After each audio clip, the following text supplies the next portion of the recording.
you was, I hope I said that right. Delane, you was a hard man to get. Anita, you guys got extra time because last year, I don't mean to set the bar really high, but last year this panel just kind of blew it away. I had people asking me all kinds of questions. Esports was new then, but you know, esports in the metaverse has taken over. Even my company Splunk, they've changed their partner channel name to Partnerverse. So looking forward to what you guys got. Anita, Dr. Anita Lamb, please feel free to take it away. Thanks, Charlie, for such a great introduction. And we're starting a few minutes early, but I think, you know, as Charlie said, that this is a really cool topic, and I think there's a lot of interest for it. And so I'm going to start off with welcoming everyone to the rise of esports in the metaverse. And thank you so much for joining the panel, and thank you so much to all of the panelists for joining. I'm going to do a brief introduction for everyone, and then I'm going to let each panelist take it away and introduce themselves and give you a few minutes of their own background. So we have Mason Ashe, founder and CEO of Ashe Sports and Entertainment Consulting. Gordon Bellamy, professor of the practice of cinematic arts at USC, that's University of Southern California, and a former lead designer at EA Sports. We have Derrick Maultsby, associate at Frost, Brown, and Todd, and also Delane Parnell, founder and CEO of PlayVS. We can go in the order that I introduce you. Mason, would you like to start with your introduction? Sure. All my life, as Ashe is the last name, I went first. So, hey, I'm used to that. Welcome, everybody. It's a pleasure again to join you all back at the Howard Tech Summit. It's been fun each year. I've been doing sports and entertainment law for 31 years. First 20 years, I guess, was more traditional with NBA and NFL players and figure skaters and artists and musicians that I toured, that sort of thing. The last 10 years has really been very different, where I still represent some of the traditional athletes, but I have had the pleasure to represent esports gamers and what they have told me to say now is content creators, as opposed to just esports gamers. I have content creators who are as much of entertainers and talk show hosts as they are competitors. So it's been a pleasure to expand the practice and to accommodate the participants of the esports world, for sure, because it has grown tremendously. And I think we got, I would say, an untouched frontier ahead of us that we're going to need everybody's expertise to try to exploit and protect. But glad to be here. Thanks, Mason. Gordon? Hey, thank you, for including me. I'm the proud son of 2 Morgan State grads and an uncle to a Morehouse grad. And in the legal world, I'm a brother of Wharton Bellamy, for you lawyers out there. Professionally, I've had the privilege to design Madden football, to work for Tencent in China. Now at USC, I lead our career development efforts, but also our streaming efforts, where content creation, as Mason alluded to, is the new frontier for this generation, much bigger than television or film or any of the olden time things of linear media at that school. And I'm just looking forward to this discussion. Enough about me, let's get at it. Thanks, Gordon. Derrick? Yeah, no, I won't take up too much time either. Derrick Maultsby, as Anita said, at Frost, Brown, Todd. I am like the complete opposite of Mason. I'm sort of on the news side of the sports and entertainment legal practice, and I've been at this summit every year. But unlike Mason, who started this summit as a speaker, I started this summit as a student, and I attended the first one as a student. Drove down, saved my last few bucks to drive down to DC, and got to meet Charlie and other folks. And so I'm very happy to be here as a speaker today. My practice focuses heavily on technology and sports and entertainment. I do a lot with social media influencers and really focus most of my practice to content creators and less traditional sports and entertainment practice. So excited for the conversation. Thanks, Derrick. And finally, Delane, and I wanted to give a little backstory about you. So I had signed up for this panel on esports, and I maybe a week later read the article about you, and I don't remember if it was Fast Company or Inc., but I really was moved by the hustle, like your company. PlayVS is such a cool space to be in, and it was, I believe, listed as one of like the 40 most innovative companies, like startups currently. And I thought this guy definitely needs to be on this panel. So I'm so excited that you're here. Please go ahead, Delane. Yeah, no, hey, I'm excited to be here, and it's a pleasure to be amongst such great talent as well on this panel. My name's Delane. I run a company called PlayVS. At PlayVS, we're the leading esports platform for high schools, and the only place where playing esports qualifies as varsity athletics in the United States and Canada. We're a 100+ Los Angeles-based startup. We've raised $107 million from many tier 1 venture capitalists. And we sort of believe that we're doing our part to build out the infrastructure amongst amateur gaming, starting with interscholastic sports. And as such, we've made video games a legitimate, sanctioned, and sort of fully recognized high school sport, no different than basketball and football. And excited to share more about what we do and how it impacts kids whom are passionate about various titles today. Great, thanks, Delane. And before I get to our great number of questions that we have, I do want to let the attendees know that despite this being a conference for law school students, you don't necessarily, being a law school student and being a lawyer doesn't mean you have to be a lawyer for life. There are so many different career paths that you can take, and you can join a company as a business person, you can become a professor, you can become a consultant. And so this is just to show you a little slice of all of the different opportunities that you have in your education. So with that, I will go to Delane for the first question to set the stage for everyone who might not know, what exactly is esports and why is it important? Yeah, no, appreciate that. I'd say that esports is quite nuanced with respect to what it is, but at the sort of highest level, it's the concept of two people or two teams competing with each other competitively, generally organized. So in a team structure with a coach, as a part of some competition structure, whether it be tournament or season, for a prize. And that prize could simply be a championship, much like traditional sports, or it could be, some combination of scholarship or financial gain.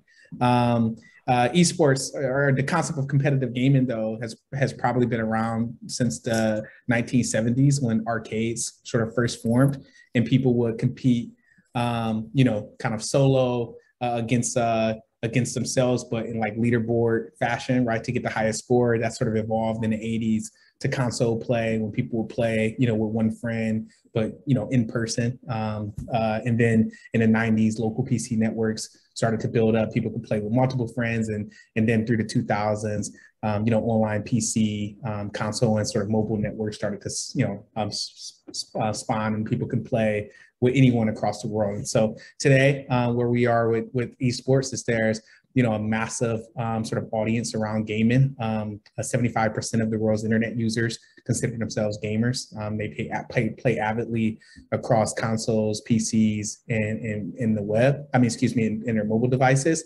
And a large percentage of that audience, I think some of the estimates that I've seen out there says about 18% of that audience, so 540 million people, consider themselves competitive players. And so they're really excited about the concept of esports, and they want to compete, with teams in sort of a structured environment for, recognition. And so I think that's like the general or highest level of definition of esports.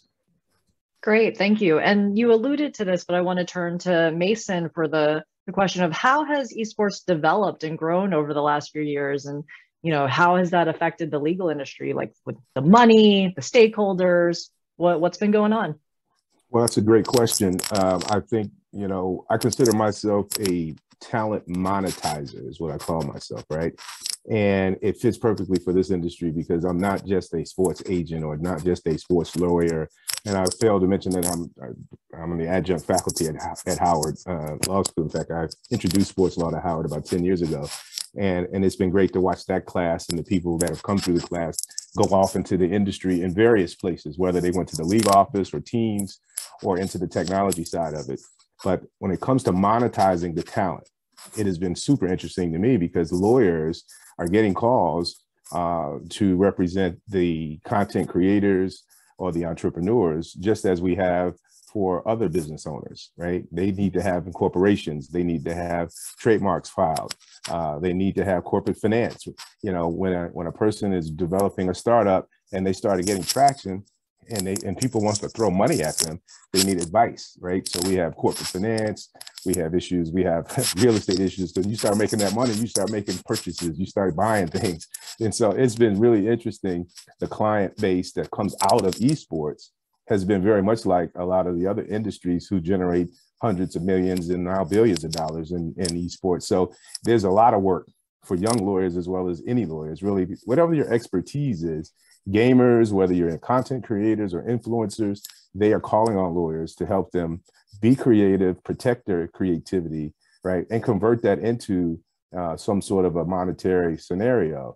But that protection is there, whether it's intellectual property, whether it's family law, whether it's corporate law, whether it's just general business law. So we are very, very busy, and I'm lucky to be a part of this whole esports thing. And I teach it also at the Wharton Business School to undergraduates. And in the summer, I have a summer program for high school kids from around the world. At Georgetown University recruits 150 high school kids for me to talk to. So I am planting seeds about this esports in all areas in academia, but as well on the business side. It is growing just as any other business. And it's been really, really vibrant.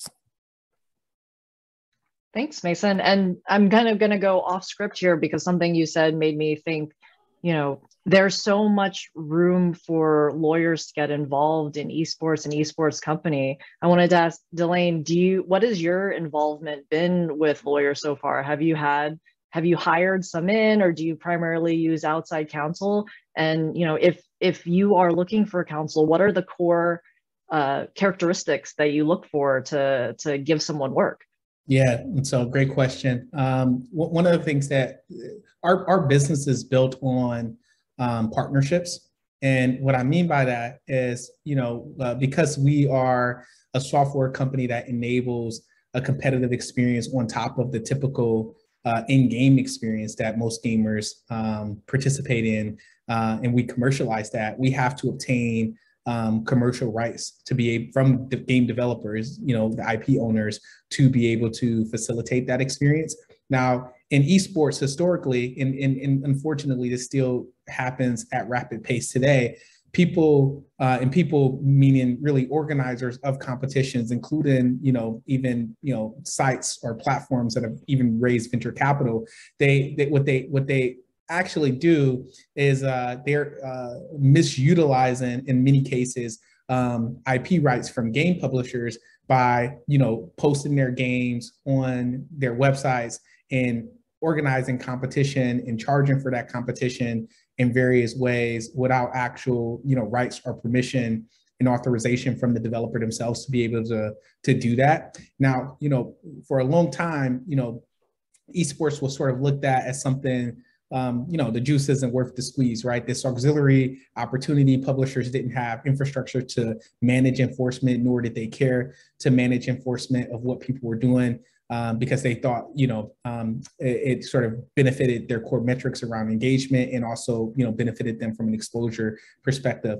But as the industry continues to mature and publishers continue to be strategic as to what they want the programming for their titles to look like within the esports realm, publishers are starting to crack down on sort of improper use of their titles and IP.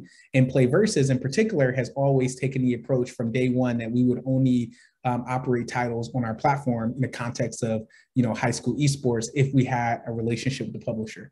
And so PlayVS has been fortunate through that sort of good faith act and just generally being a great partner and executor, we've developed relationships with the majority of the leading publishers in North America. We have long-term official and exclusive deals with companies like Riot Games, Activision Blizzard, Nintendo, Psyonix, EA, Take-Two, which we just announced a couple of days ago. And we're the only group in the context of Scholastic eSports that has these formal relationships. And I'd argue just in general within competition, you don't see companies like Challenge or Battlefy or Tournament having relationships directly with the publishers to do the things that they enact through their services. Separately, we also have partnerships with state associations, right? And so in the NFHS and the Special Olympics. So they're groups that tend to oversee and manage sports across North America in the sort of traditional sense. So the NFHS is a group that effectively is the NCAA of high schools. They sit adjacent to the NCAA in Indianapolis. They govern all sports at the high school level. They've done so for 100 years. We're their official partner. And then we work with them to partner with each individual state association to sanction esports, much like they do basketball and football. And so we use first off, two outside counsels from a firm perspective, Oregon, a firm in Utah, and we leverage them mostly with respect to executing, managing, and negotiating deal points for our partnerships across either what we frame as sort of the category distribution, which is our partners like the NFHS, the state associations, et cetera, or IP partners like the game developers. And we sort of see ourselves as one of the innovators with respect to working with developers to build kind of third-party services and software in a way in which they can participate, because no one else had done that prior to us, and we've been able to do so in aggregation amongst all of the top publishers and deliver value back to our players in content or IP and hardware. And by just working with the publishers, we're able to build the necessary technology together to enable even online esports, which is something that people don't talk about. Like esports isn't really productized outside of the offline experiences that either exist at the pro level or just general LAN events for amateurs. And we can deliver just a better player experience for the average player. And so yeah, that's how we use legal and in the context mostly of forming partnerships. And we think that aspect plays a critical role, especially as publishers start to get more serious about their IP and ensuring that people aren't infringing on it. Thank you. That was a very in-depth answer. And reading the body language, I felt like there were several times that Derrick was just like, I wanna jump in, all the nodding and stuff. So I'm gonna put you on the spot and say, like, do you have any thoughts on all the stuff that Delane just said? No, I just, he was giving a very, I think, thorough background and context. I think one of the biggest misconceptions, and he's right, it happens at a very rampant level, is organizers of either, hopeful esport leagues, I'll call them, or competitions don't realize the legwork that goes into being able to hold those, either a league or competition appropriately. And you do have to make sure that you're licensing or getting the proper permissions from those IP developers to be able to capitalize on that. And I remember back in the day, on Game Battles was a really popular website that everybody went and played on and things like that. I was a part of a top 50 team in the world on Call of Duty. And I look back at the things that I was doing back then. I was like, yeah, most of that stuff was probably, those competitions that I was entering into are probably pretty illegal. And he's right. The developers are definitely pursuing legal action these days. I mean, way more than they were, 10, 15 years ago. Yeah. And Gordon, I think you are looking to contribute to this as well. I am. It's so great. Well, first, I want to celebrate Delane's Black excellence because it's just real. And so I was just feeling, I saw an ad for your novel about you on my Amazon. And I was like, okay, click, let me go ahead. But for the sake of the discussion, I think something that came out, even thinking about what Mason was saying, was that for people who are new to this space, it's a bit like if you think about wrestling or basketball, okay, there is the live event business. Okay, the live event, I'm in the arena competing in some way, shape, or form. Then there's the media business. I'm going to coin the phrase live at this conference. It's called eSports. Okay, eSports, which is the media around sports, is 95% of the value of this entire universe. Okay, there's like 5-10%, which is the live eSports event. Like, I'm going to play you on your computer. I'm going to beat you at Call of Duty or Madden or what have you. Huge business, but the media of it, right, is a huger business. And so, I mean, that's the reason I don't know, trigger's not the right word. I saw Charlie ask me, what game should my kids play, right? And I was like, you know what? The richest people in boxing is not Floyd Mayweather. Like, don't be fooled, okay? You don't want to get punched in the head to be rich in boxing, okay? It is owning all that media and content that enables you to pay Floyd Mayweather, which is where you need to be to have ownership in this space, right? Negotiating those contracts, those deals with sponsors, with Delane, with all these talented people, right? Where the future and the now and the value is, and where I hope all y'all lawyers are, you know, negotiating these partnerships, creating these values, being sure it's a fair deal to all the talented people and organizations and schools that Delane's bringing together.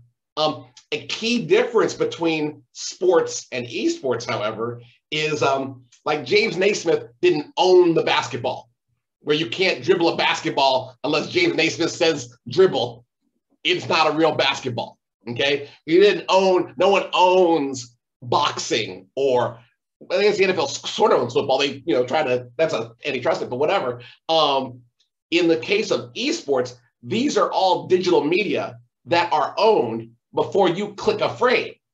Like, you haven't won anything. You can't run off and own anything, which is why it's so easy to shut off these tournaments. Because ultimately, if they want to, they can turn off the whole game, right? At the end of the day, in a way that you can't do in the same way with like meat sports, where we could, I don't know, go in the backyard and play for money, and you can't really stop us. And I think it's just important for people who aren't in the space to go like, wait a second, if sports started all over again today and we're digital, okay, there was no arena battle like in Rome, we just digital, and that experience was owned by someone before anybody got a cut.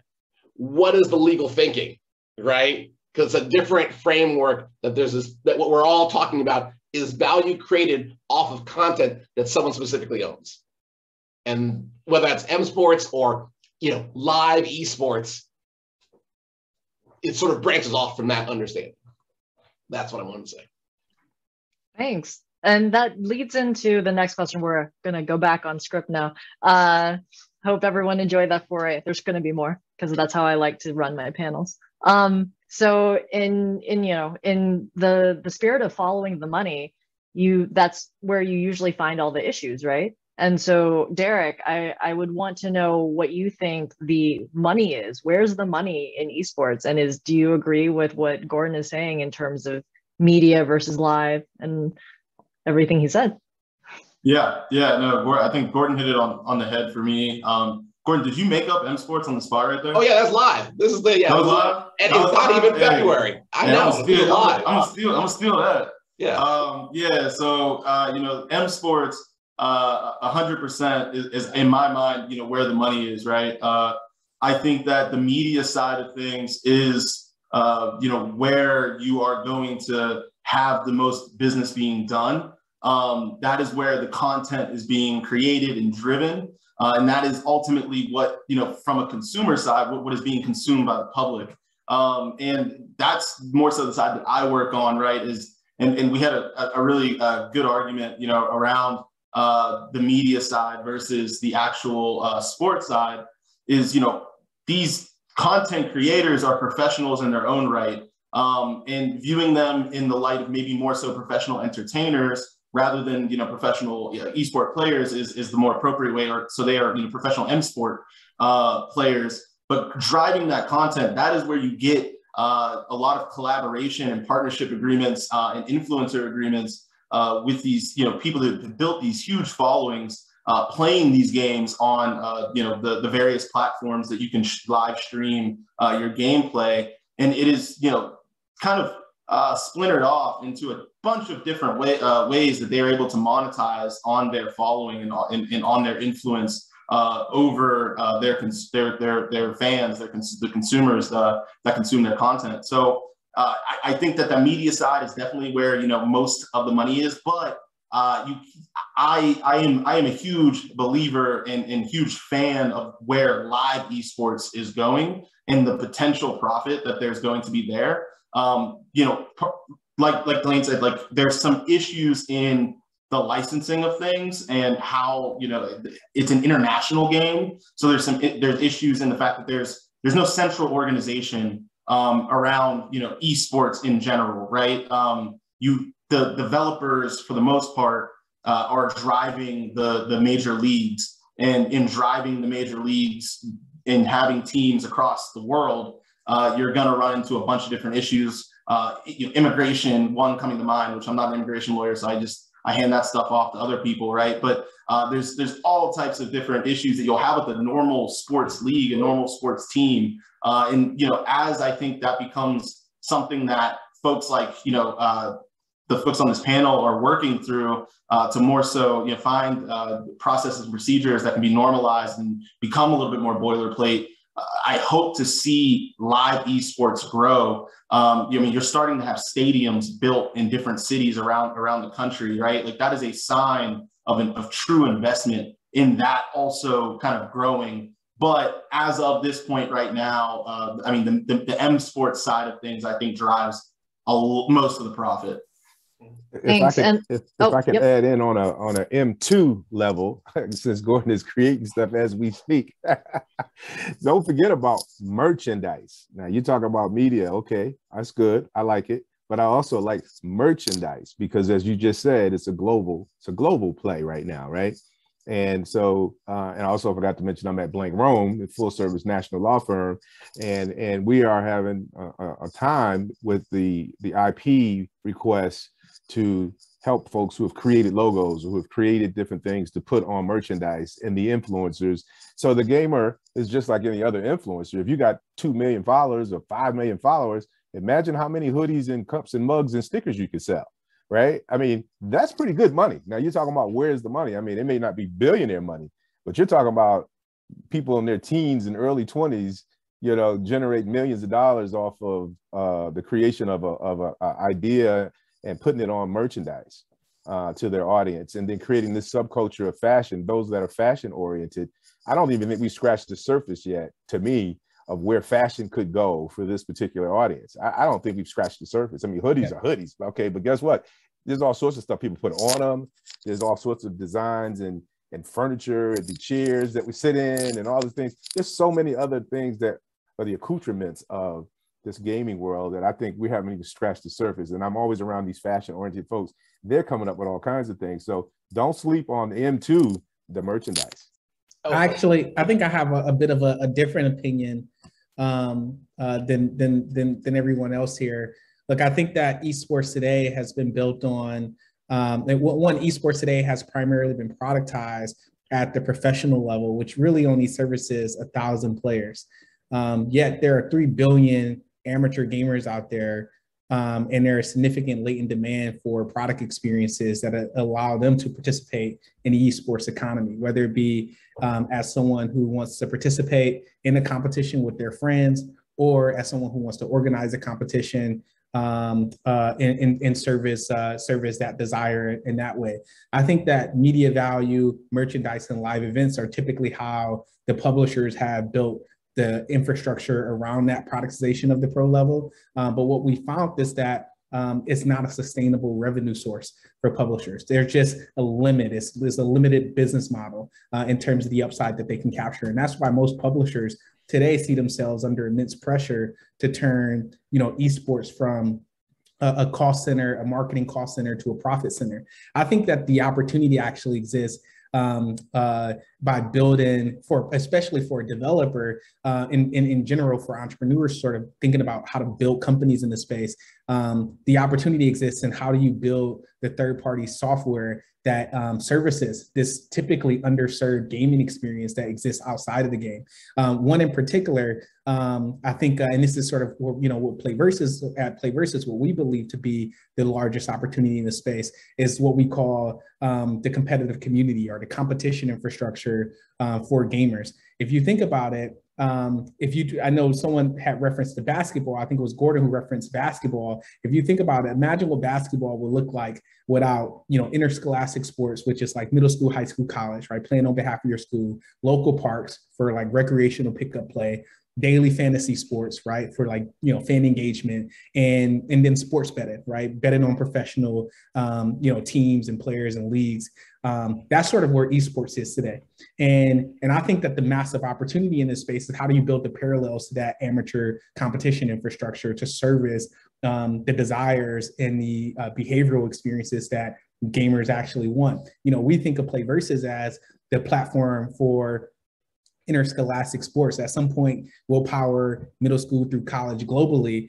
We think that there's an opportunity to build a massive, recreational platform where gamers can, organize, play, and hang out with all of their friends. And there's massive monetization opportunity there. We think that pure wagering, which I would say is the comparable to daily fantasy, pure wagering being the act of, me versus you or my team versus your team for money, but we're betting on our own skill. We think that that's a massive opportunity. And then we also think much far down the road, the opportunity of like what I call the eSports book. So the concept of like betting on professionals and streamers and programmed organized matches is like a massive opportunity. Platforms in gaming have always, especially those that are able to aggregate titles and audience have always generated massive sort of outsized returns. Xbox Game Pass is less than 1% of the overall gaming audience. Twitch is less than 5% of the overall global gaming audience. Discord, less than 12% of the overall global gaming audience. Those are massive platform opportunities. And I think that the same can be true for the group that organizes amateur competition play. I think that's probably going to be the largest opportunity because it offers the most robust monetization. It gives you access for a direct relationship with the customers, with similar value that the game developers have, given they control the data pipes and the match experience itself. And if you can be the place that facilitates the essence of the experience itself, which is competition and community, then you can build all of these sort of other attributes of the competitive experience onto that one platform. I think that that's by far the largest opportunity in the space. I mean, in essence, that's what esports is in its nature. It's so interesting. So this is why Delane's going to be super rich. And I'll just sort of put it back in the frame of sports, which is that sports, like olden time sports, traditional sports, happen in a place, and then they can be broadcast to the world, and there's a certain amount of value to that broadcast, right? The Olympics, Super Bowl, high school championship, it happened in this place and is broadcast to you. Delane is at this nexus of interactive media, okay? Where the play, like part of the value is in us sharing it on both sides of the transaction. Like I could be playing Delane and Derrick can be wagering on it, and we are just generating this value, like a value circle, like a virtuous cycle of value that didn't exist before. Because I can only watch the football game, right? But there's no boundary between me and play, right? And the value that I can create from play, the value that we can create from playing each other, that any of us can create. I still think, however, and this is where the legal mind's got to really think about it, it's about ownership, right? Of who owns this conversation, who owns a game that me and we play with each other, right? And then how is that pie divided so that we can be having the labor discussion, like you beat me at Call of Duty, so you get $50 and I get $2. But if our conversation, if our game creates $1,000 of value to all our friends watching it, betting on it, caring about it, buying your t-shirt, buying my mug, who owns all that and who is getting a fair share of the pie, right? The reason I say it is like, because like I love sportsy sports, T-sports, and like a lot of times with Black people, they'll talk about how much they're pushing against the salary cap. So-and-so is making so much money. Is it right? Is it fair? No one ever says like, is the owner making too much on parking? Is the media deal too large? That's not fair to NBC, all the money they're making, right? That's not fair. The tickets are $50. And they're just two different discussions entirely, that I just hope that the people in this room are in the room where it happens for both types of discussions. I think in this new world. I think what you're hitting on is that no matter I think the one thing that is so fascinating about gaming is that the audience is so large that there's this massive, and the space is so under commercialized, even in the hundreds of billions in annual spend across various buckets. There's still so much money to be made and so much opportunity to build value, but the IP holder will always accrue the most. So whomever owns the game will be, or the platform, like if it's like a Steam, right, owned by Valve, the distribution center, those will be the platforms that create and control most of the value. And so if you're thinking about, legal representation or an opportunity to participate from a legal forum, being involved with some of those groups is probably where you can have the most impact. One of the things that I think is the biggest legal opportunity, though, in gaming today is what Fanatics has done in traditional sports. Fanatics effectively is a company that they've turned themselves from a commerce platform to a digital international sports platform. And their entire innovation outside of the functional capabilities they've developed for each business has been going to teams and leagues and licensing out the rights. These rights that are considered auxiliary, typically undervalued, untapped. Leagues don't even realize how much they're worth. And they've then purchased those rights on longer term deals, allowed the leagues to participate in either equity or revenue share, and now they're productizing them.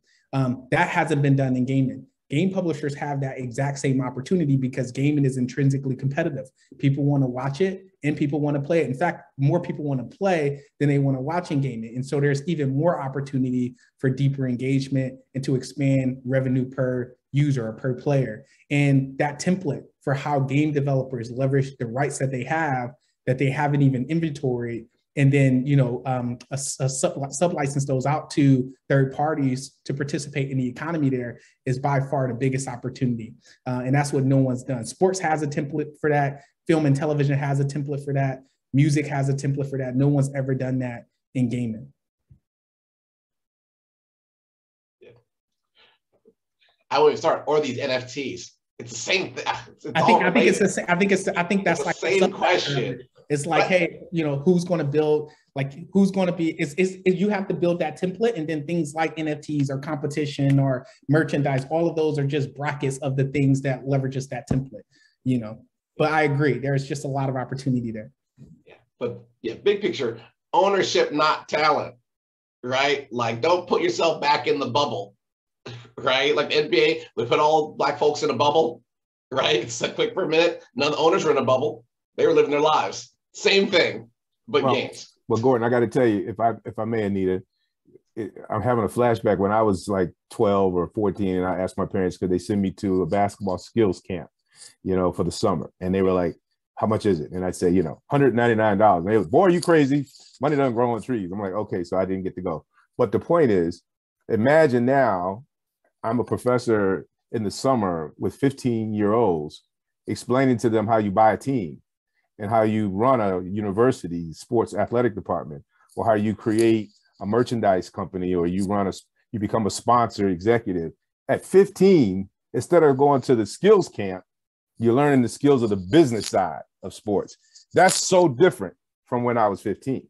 And to have these type of opportunities to learn the business side and to learn from a Delane or a Derrick or a Gordon at 15, that's amazing. Instead of going to the skills camp and getting your layup and your alley-oop right, you're learning how to build the whole, like you say, this platform and how to create this community. I love to hear this kind of conversation because we're on a whole nother level from what it was 30 years ago.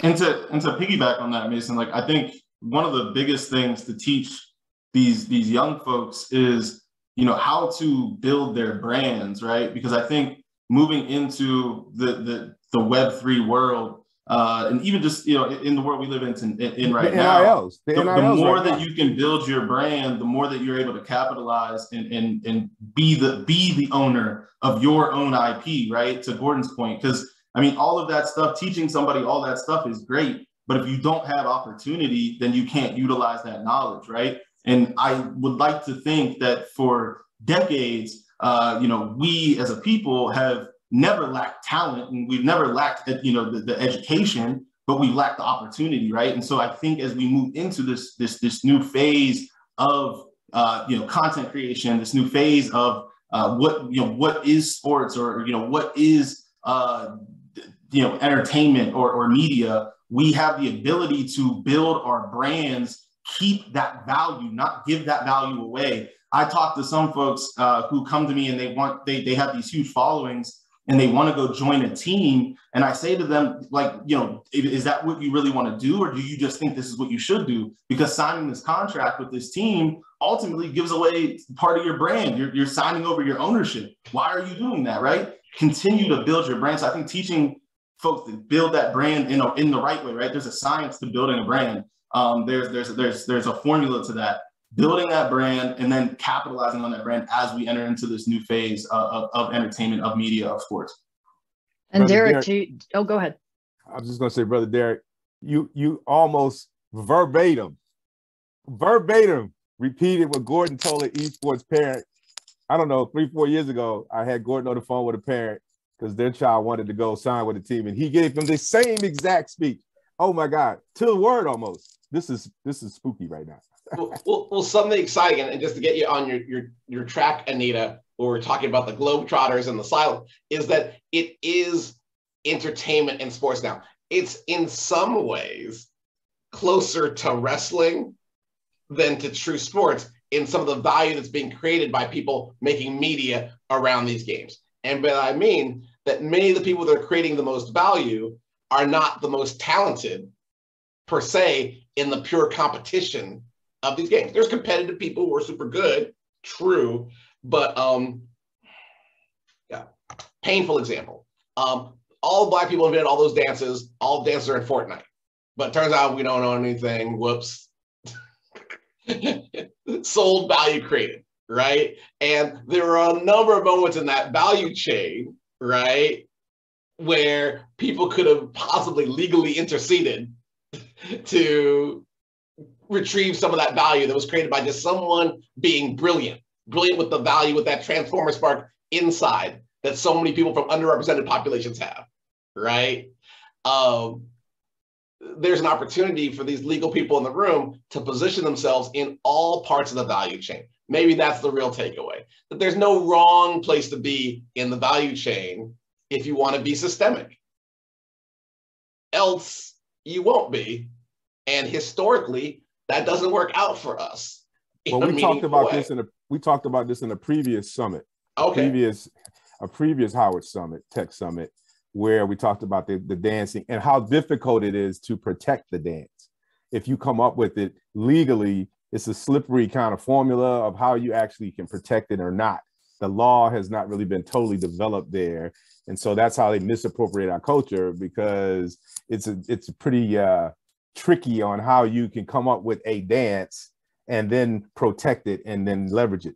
I'll pose a different thing. I'd offer, and we'll just talk about Black people from my Black perspective. We've invented all sorts of things. Dances are just an example, okay?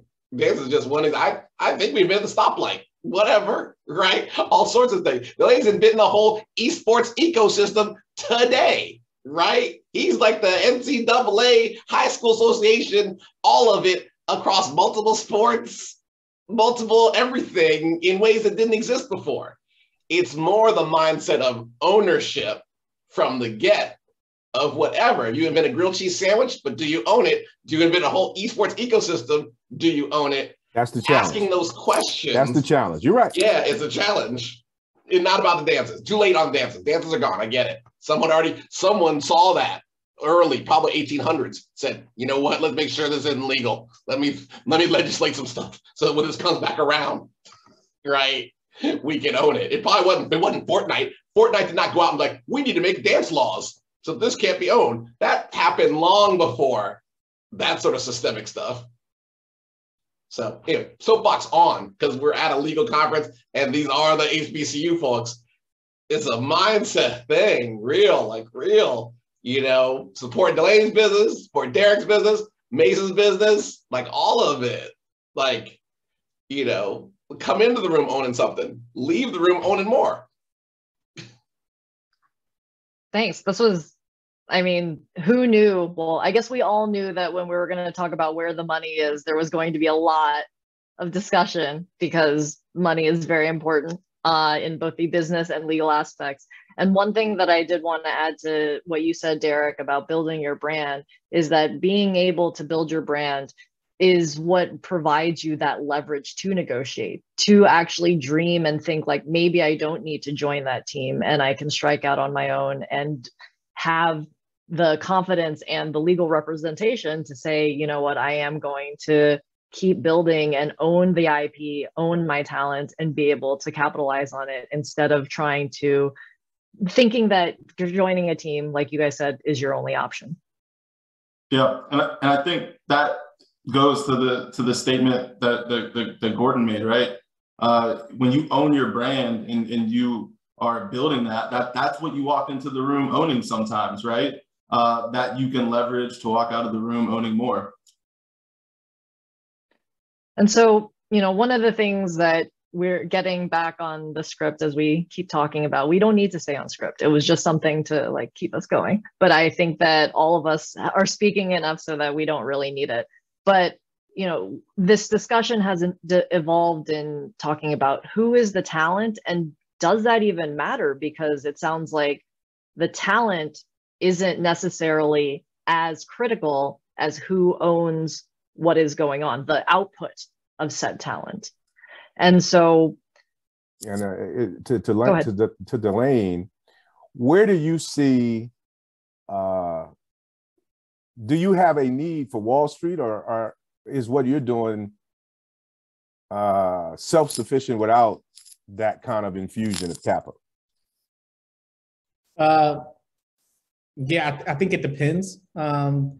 I think that, in a context of Interscholastic, we built a model in which we provide enough value back to developers to acquire the commercial licenses that we need to enable the service without having to, without impacting our margins.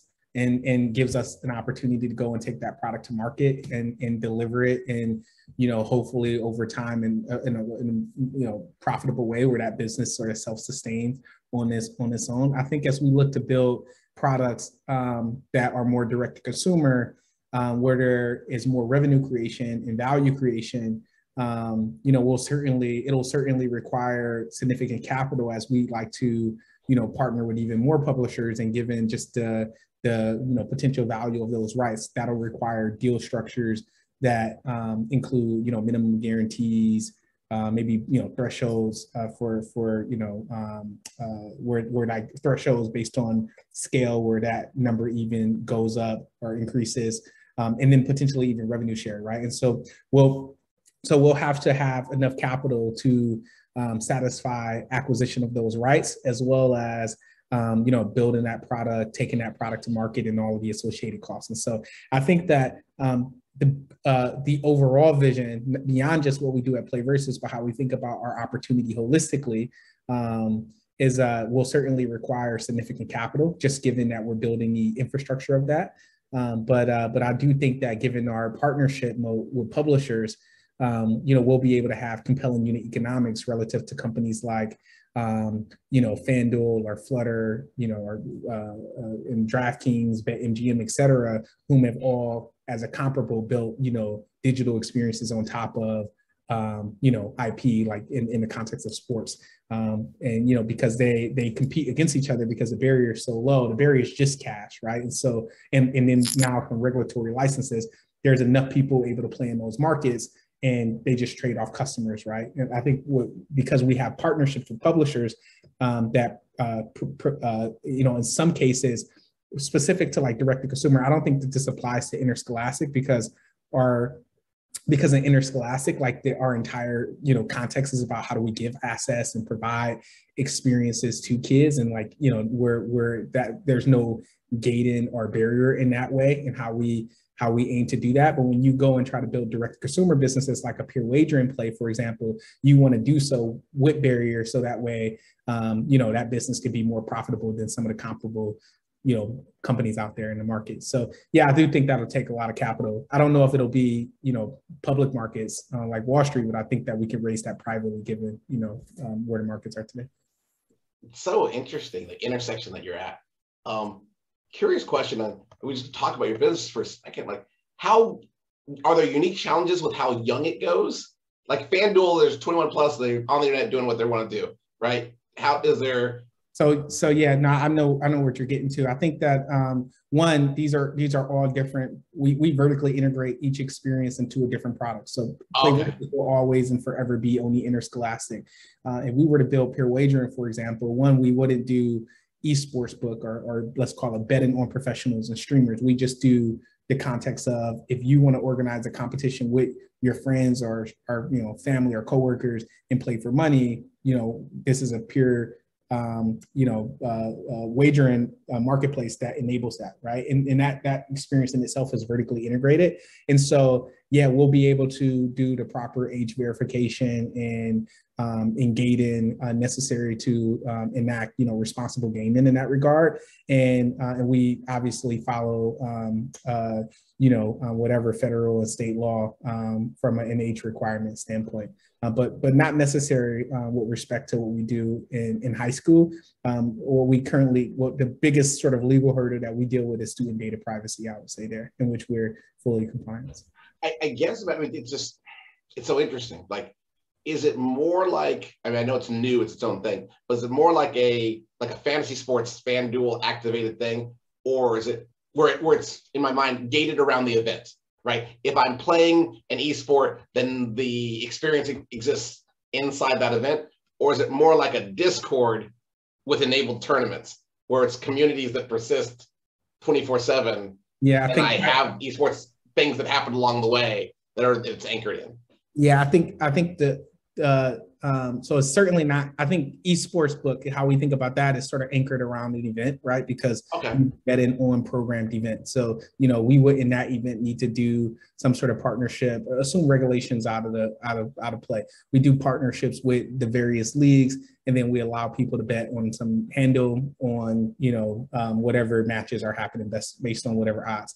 But with respect to peer wagering, that's totally different because you're betting on your own skill. So it'd be consumers who would be interested in organizing their own matches, right? And so this is like a peer marketplace. It's no different than, I guess in some ways a Cash App or Venmo, like you're sharing and exchanging money with people you already know. You be playing and betting against people you already know on your own video game. And so it's not anchored on an event. It's definitely very participatory and non-passive at all.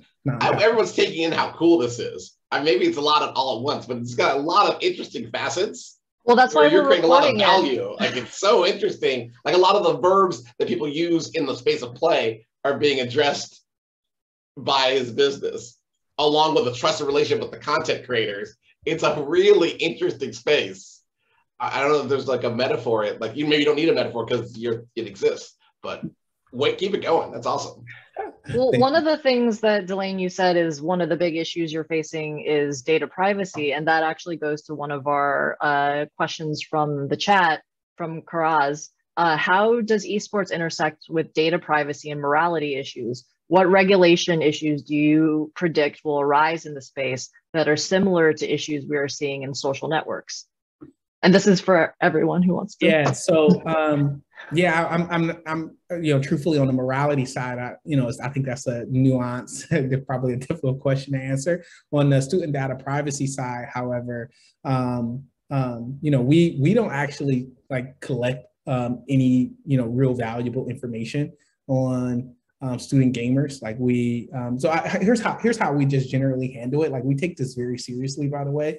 PlayVS, and the reason why we vertically integrate the interscholastic experience, for example, is because if you're an adult at the way our system operates, just for context too, because I think this is helpful. In traditional sports, when a school plays a school, they travel to each other, they play in person.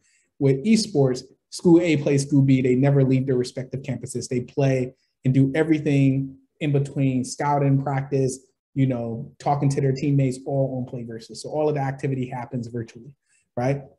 And so when a school signs up on PlayVS, the coach themselves are first verified. So we use a company called ShareID that verifies that the coach is, the coach, or they're an adult who works at the school, they're verified faculty, and they can't get access into the platform. Until then, if ShareID fails for some reason, we have a manual process in which we verify based on our relationships with states, various data we have, and our own kind of manual interview process. Think like our own kind of Soho flow, Soho House flow in some way. Once the coach get access to the platform, and separately, when kids try to sign up for the platform because they're excited about the prospect of online esports or bringing esports to their school, they're hit with a wall until that coach is then verified, right? So the kid can't do anything until the coach is at their school, is verified. Once the coach is verified, the coach then has to verify the list of kids that maybe have signed up and associated with the school before they ever get access to the platform. That way,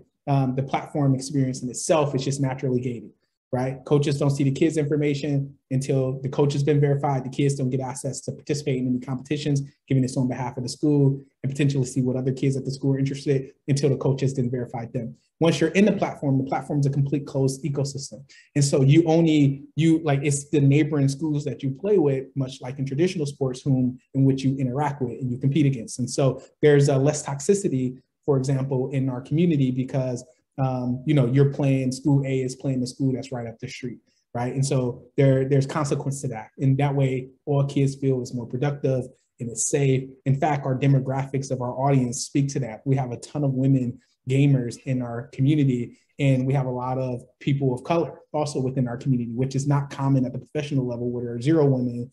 And in fact, when professional franchises, unfortunately, look to, have diversity in that way from a gender perspective, they tend to go and build a standalone woman team for a game instead of just adding a woman player or coach to their core team. And then we don't collect from a data collection perspective. We don't collect any real valuable information on the kid themselves, like their name, their address, personal email, stuff like that. We mostly manage through the coach, and we don't advertise or share any data that we do have, which is mostly performance and statistical related. And so we take data privacy really seriously, and that allows us to be able to operate within the constructs of the various CPAs that districts and counties and states have all created to ensure that their students' interests are protected with respect to data. It's a really complex thing, though, just given that it's so nuanced based on region, and it can get to even the most micro level like a district. But I think we do a good job at it, and we'll continue to innovate there. Micro question. I'm just sort of curious, because I think about like basketball or something, right? And I go, how do you decide what is a school? But do you just do deals with a whole state and then they decide for you what a school is? Or you what I mean? Like there's all those freelance schools, charter schools, private schools. Yeah, schools. So we work with public, private, and charter. But okay. Yeah, it's just the same school infrastructure. So I went to, when I was a kid, Southfield High School. So Southfield High School, just as they have, a JV and a varsity and a freshman football team, right. They would have, teams for esports. And the way that esports works is effectively they start an esports program and then they can build as many teams as they want for the games that we offer. So, we offer, let's just say 7 or 8 games. Southfield High School starts an esports program. They can choose from 8 games, but they can have unlimited teams. Most schools end up having about 28 players across 3 or 4 teams. And so that gives enough for starting lineups as well as subs. 28 players, by the way, is on par with traditional sports. Baseball, for example, is only 29 players across a sort of national average. So we're right up there with no effort. And then they sort of compete 3 to 4 months of the year, twice a year. So fall and spring, against local schools. And then that kind of culminates to a playoff and then a championship.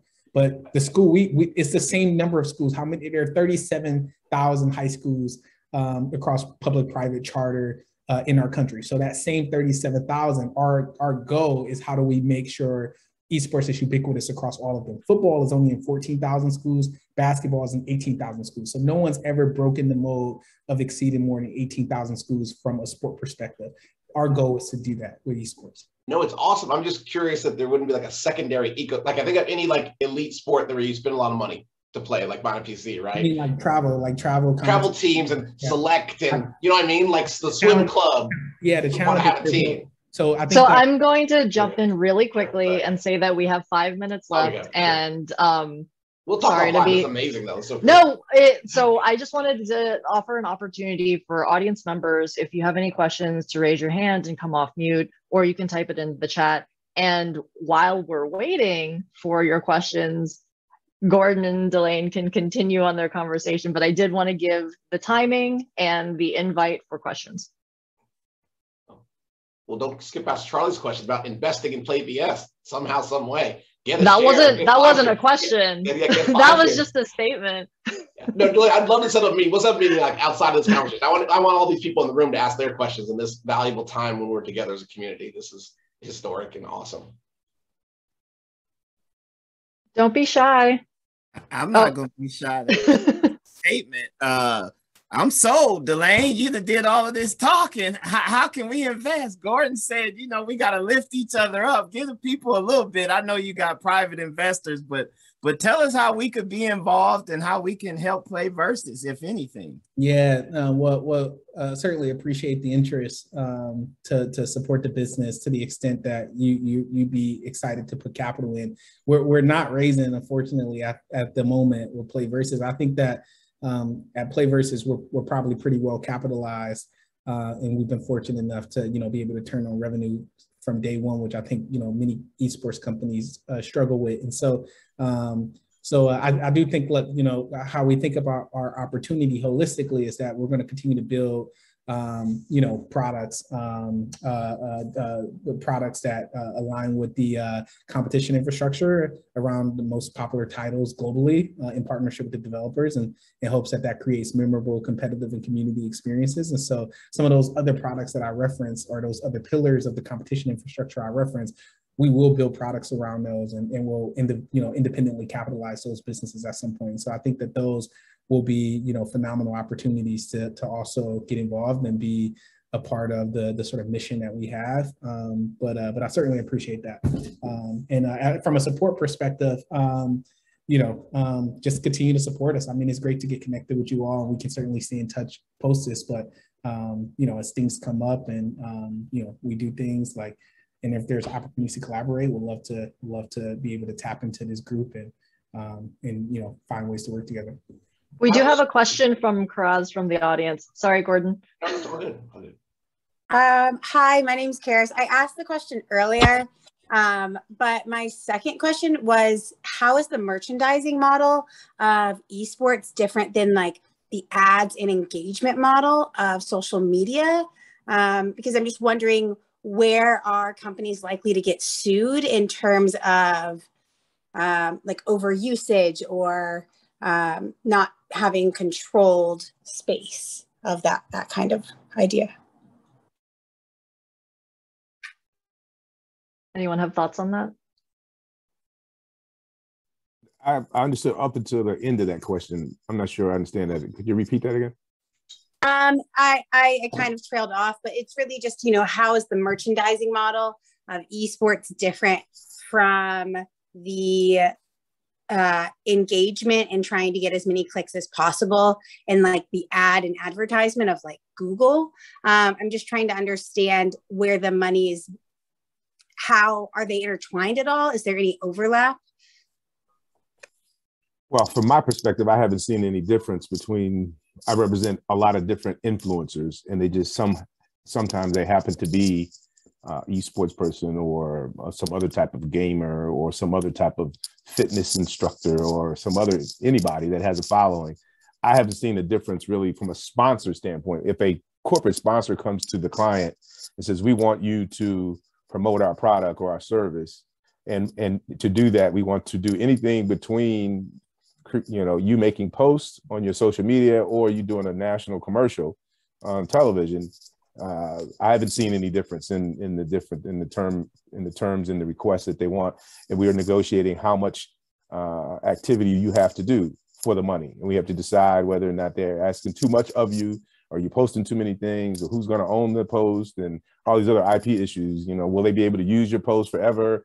Those things are all the same as far as I'm concerned when it comes to the influencer trying to accommodate the request of a sponsor.